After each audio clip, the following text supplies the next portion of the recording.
Hindi mo kailangang i-offline tokhang para papatino ang mga tao. Eh, kinukumusta raw kayo ni Baste. ni Baste? Ni Baste. Hindi, actually hindi.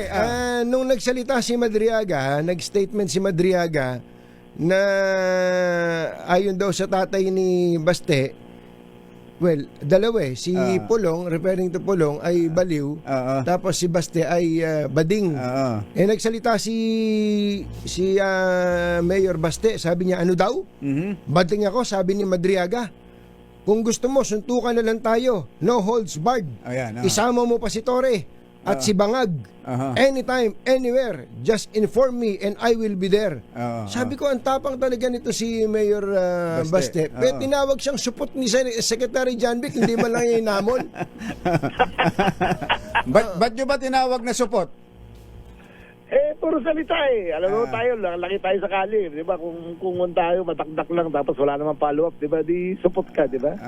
Di ba, normal naman sa atin yun? Hindi naman ano yun Hindi mo, di ba? Pero hindi ba kayo hinahamon kasi mahilig maghamon to si Mayor Baste tulad nga ito si Madriaga. Ito naman. Hindi pa. Bakit kaya? Ang laki ni John Vic. Tumitingin din pala sa hahamunin. Ang liit kasi ni Madriaga Tapos may posas pa.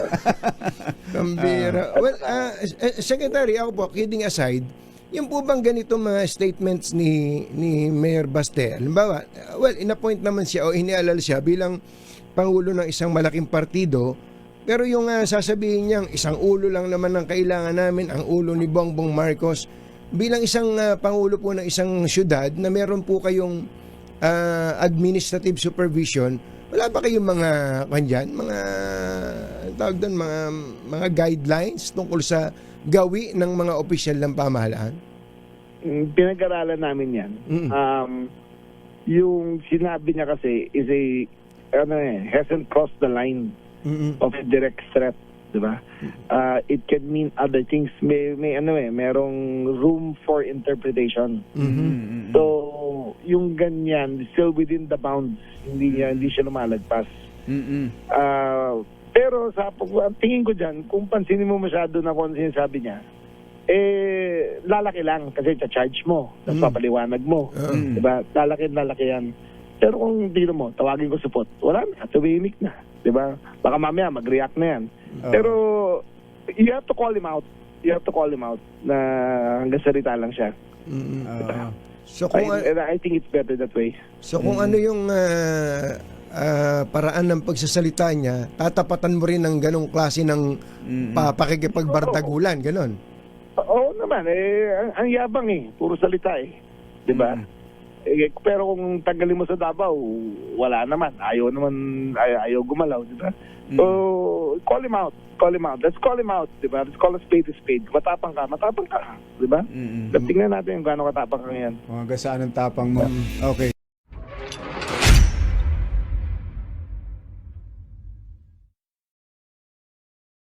Teka muna, may pahabol. Si Atong Ang. nga pala. Nasaan na? Puro muntik daw kayo, puro muntik. Puro muntik na. Pero makukuha rin yan. Pero officially, meron na siyang red notice. Lumabas na. Lumabas na. Okay. Hindi na siya pwede lumabas ng bansa. Pero sa info ninyo, andito pa rin talaga sa Pilipinas. Nagkaroon kami ng eyeball confirmation na sa isang lugar dito sa Region 4A. Nung nalaman namin, nag-organize kagad kami ng team, pinasok namin yung lugar. We missed him by a day or two. Pero andito pa siya. Yung pong last na lang, si Harry Roque, puntahan niyo raw siya doon. Nagpapasundo ba? Nagpapasundo kay Sinabi mo kasi na parang pupuntahan mo para siguro na miss ka din ng tao. Nako ha. Kapag si Secretary John Vic pa gusto niya sumundo Dadalang ko pa ng humba. Pupunta ba talaga? Totoo ba yun? Hindi ba kayo nang good time doon? Hindi ba sige good time na pupunta mismo kayo sa Austria? Hindi, cancel kasi ang passport niya. So, he cannot travel anywhere. Ngayon nag-apply siya ng asylum. Pero ang charge kasi sa kanya rito ay human trafficking. Hindi Kaya yung nga, political crime ang ginawa niya. Mm-mm. Actually, hindi naman siya mata-charge ng political ng human trafficking. Kasi corporate secretary lang naman siya, di ba? Oo. Yung tinara yung supranational doon sa lugar ni Alice Go. Oo. Ibig sabihin, he was in full knowledge of what was going on inside that facility. Kasi pupunta siya ron di ba? So, doon siya naging accessory to the crime. So ano magiging next move para mapaharap siya dito sa batas ng Pilipinas? Well, if the red notice comes out, we will formally ask for his deportation back to the Philippines. Okay. Kahapon pala pinuntahan nyo na yung si Boy Hubad, si Boy Cemento sa Addition Hills Secretary. Pinuntahan ko na, tumingi ako ng pasensya sa kanya dahil masyadong ganado yung mga tanod natin tsaka mga pulis Hindi ko napapaliwanag na yung mga nagtatrabaho, pwede nang bigyan ng paluwag yan, di ba? Pero siyempre, unang araw yun, medyo ganado pa. Siyang nasamplan doon. Pero binabuto ka na ako na pumunta. Diba? Kasi magsasalita lang ako. Nagpiniliwanag ko naman sa kanila yung patakaran. Okay Kaya naman. nga, Ano ang tawag dito? Ano ang feel ninyo dun sa response ni ang ganda ng pangalan, Johnny, kapangalan pa ng airpat nyo. Johnny Langkino. Anong response yun? Ano yung naramdaman nyo? Okay, nanghi kasi kayo ng sorry, pinuntahan nyo pa Ano ba sabi sa inyo? Ang sabi sa akin, hindi ko naman alam talaga natakot daw siya. Actually, yung asawa ang ang very vocal. Sabi ko, Nay, natutuwa ba kayo sa nangyayari? Sabi, Yung asawa pala. Ganun talaga yung mga asawa. Ano yun Baguio cooking oil of the misis. Ang luma na ng komersyo na yun, grabe. Alam niya pa ha. Pero sila ba nag-post o iba? Iba nag-post nun? Hindi, ano yun, mabas sa Channel 7 kasi kinuha siya ng reaction. Diba? So pinunta. Ang sabi ng nanay, ito pa sinabi ng nanay sa akin. Sabi, ay nako, Sek, gustong-gusto ko ginagawa nyo, maliban sa nahuli asawa ko. Yung mga anak ko, umuwi na ngayon. Dati, umuwi yan. Tinan mo na. Ngayon, Diba? ngayon maaga pa lang nasa amin na. Tama naman. So, natutuwa naman sila, nagulat lang. Nasampulan sinoli nyo raw yung, baka naman yun lang in-announce nyo na sinoli nyo yung multa, baka naman pinakimkiman nyo pa yung pamilya, Sek, ha? Hindi, ang nagbayad naman ng fine yung kapitan. Nagbayad. Sinoli ko sa kanya 500. Pero sabi nga namin, Sek, nung una, kahit na hindi kayo yung dapat na humingi ng paumanhin, kayo na rin yung nag-take ng full responsibility. Sabi nga natin kailangan lang naman sa pagpapatupad ng ganyang mga ordinansa yung sense of common. Di ba? Di ba? Kailangan may sense of common. That's not my cup of tea. Matatawa ka naman si Be. Nakita mo nang nagsahalo ng simento.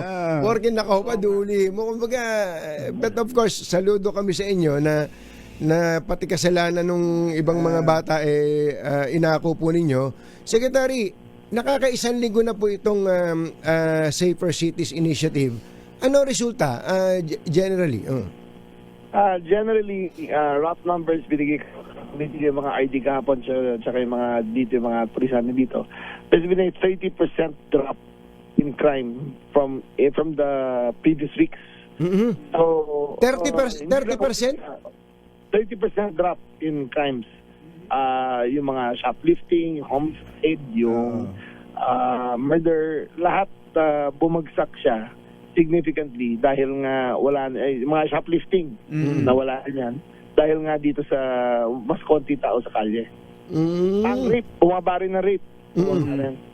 So, in other words, kapag ka talaga alam ng tao na nandiyan ang otoridad, visible, at tapos kayang-kaya at ipatutupad talaga yung batas, matatakot gumawa ng krimen yung mga tulisan dyan sa ating mga pamayanan, ano? Tsaka nagagawa natin na walang kailangan patayin. Ayun, importante dyan eh. Kasi dati, ang ginagawang sistema, para panakot, papatayin. Ito, ipapatupad mo lang yung batas. Ayun lang, simple lang, papatupad mo lang, papaliwanag mo, bayad sa multa, konti lang naman, titigitan. Yung mga bata, kasi kung hindi mo alagaan yan, kung nasa kalye yan, magagraduate yan sa inom, sa pandi, sa shabu. Sa Tapos drugs, yun nga. magiging geng-geng na yan. Pag geng-geng na yan, didiskarte na yan. May Talaga. rumble pa yan.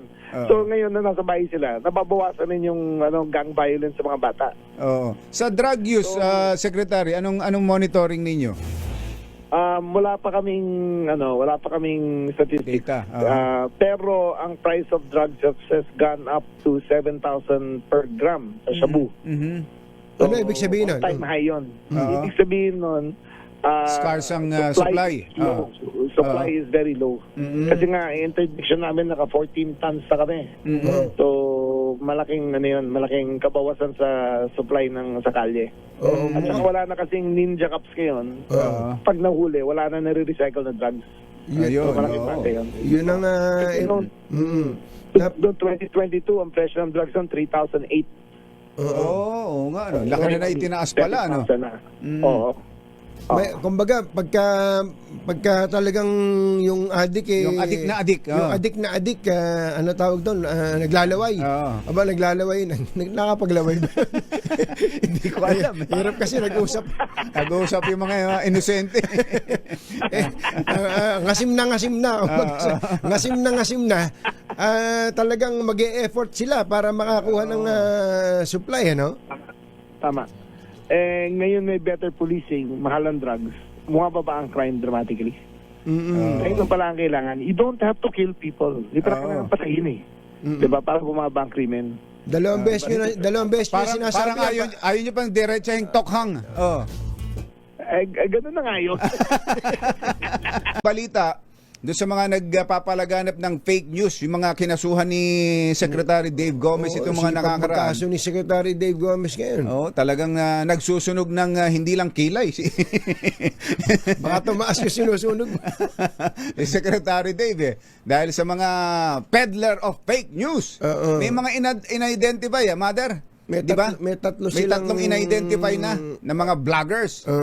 Ano ba ang kaibahan ng vloggers na V tsaka vloggers na B? Nung araw kasi kung batsera, wala pang video, kaya vloggers lang, vlog. Yung susulat ka lang, puro sulat. Sulat. Matagal na yan eh.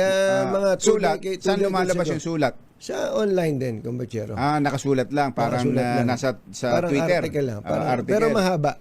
Mahaba. Nung araw, nag-umpisa yung vlog eh. Hindi mo na itatanong, nagbablog ako nung araw eh. Ganun ba? Sulat ako ng mga kung ano-ano lang. Vloggers. Pero kapag may video na, vloggers na. Vloggers. Meron nga.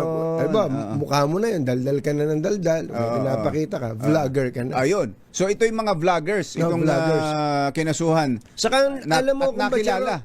Identify. Napanood ko nga yung isa dyan eh. Yung bang with conviction yan sinasabi. Antindi, Yung bang with conviction, paniwala siya sa sinasabi niya. Paniwala sa sinasabi niya, natural yung mga nanonood sa kanya, baka nga followers niya, fans niya. Paniwala din sa kanya. Nga Kaya nga yung bakit may mga tao na gano'n na lang ba ka-passionate sa kanilang ginagawa, very passionate sa kanilang ginagawa. Kahit alam mo naman hindi totoo yung sinasabi niya. Siya mismo, alam niya hindi totoo yung sinasabi niya, pero pinaniwala na niya yung sarili niya na totoo yung sinasabi niya. Mukhang ganun talaga ang kailangan, ang style ng iba talaga. Paniwalain niya muna yung sarili niya, at pag nagsalita na siya, totoo na yung sinasabi niya. Ganun, di ba, may binabanggit ako sa iyo kahapon, may isang magaling na online influencer siya. Kinausap niya yung isang DDS. Gusto raw niyang malaman kung ano nasa isip ng isang DDS. Bakit ba, alam mo naman nang niloko ka nito, sineshare mo pa rin. Alam mo naman hindi totoo. Na-confirm mo na. Ayun, inalam niya yung mga kinausap niya. Pero sa bandang dulo, nung usapan nila, hindi, DDS pa rin ako. Ganun pa rin. Kaya nga, paano ba ano ba gagawin natin yan? Kaya nga Kaya itong social media, maganda sana Lalo na pag nabiktima ka ng mga talagang yung mga ang tawag doon, Secretary Banoy. Secretary Banoy Lopez. Magandang morning. Siya pala nakikinig ngayon at sabi muntik daw niyang maibuga yung iniinom niyang kape. Sino ba naman? Lumabas sa ilong ko yung kape. Doon sa narinig niyang Brazilian. Sorry, nagkamali lang. Hindi ko alam yung mga tawag sa ganyang mga hairdo. Hairdo. At kung gusto mo namang maubos na yung balahibo sa binti, gagamitan ka ng Brazilian wax. Yun. Yung pala yung Brazilian. Ayun, meron mga tao na pathological liar. Ayan, pathological. Sobrang yung kayang tumitig sa'yo ng mata sa mata. Papasa nga sa lie detector. Masisira, uusok. Masusunog ang lie detector test pag isinalang mo. At susumpa pa yan, kumbachero.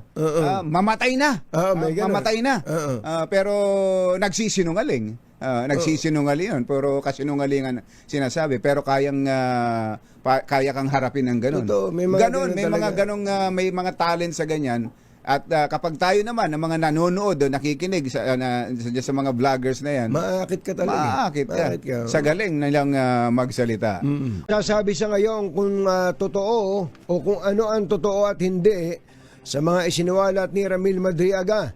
Tugon ito ni Palace Press Officer Claire Castro sa hamon ni Senator Amy Marcos sa kapatid na si Pangulong Bongbong Marcos na itama ang mga kasinungalingan, partikular na ang usapin sa term sharing.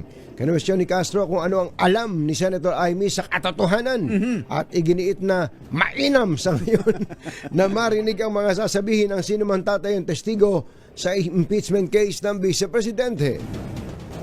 Ano po ba ang kaalaman ni Senator Amy Marcos sa katotohanan? Hindi po ba dapat lumabas talaga ang katotohanan at madinig natin kung anong dapat sabihin ng sinumang witness? So wala makakapaghusga ngayon ang kung ano ang katotohanan at kung anong sinungalingan. Yan po ang kinaiinisan ni Senator Amy na si Anticlaire Castro. Pumalag naman si Vice President Sara Duterte sa naging pahayag ni Ramil Madriaga na mayroon siyang bad academic record at inilarawan siya bilang violent and rude sa kanyang mga kaklase noong panahong siya ay nag-aaral ng pagka-abogado.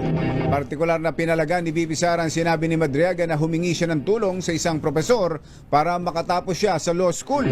Sinabi ni Duterte na nasabing aligasyon ay galing sa isang individual na kanyang inilarawan bilang bar flunker at kidnapping suspect.